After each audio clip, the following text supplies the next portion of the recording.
مولاي صل وسلم دائما أبدا على حبيبك خير الخلق كلهم.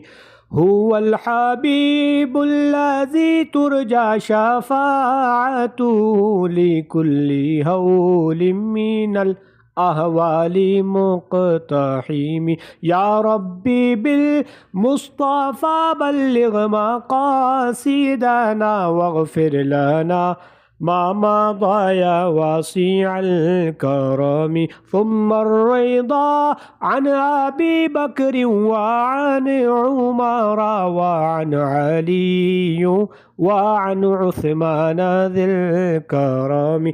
مولاي صل وسلم دائما أبدا على حبيبك خير الخلق كلهم.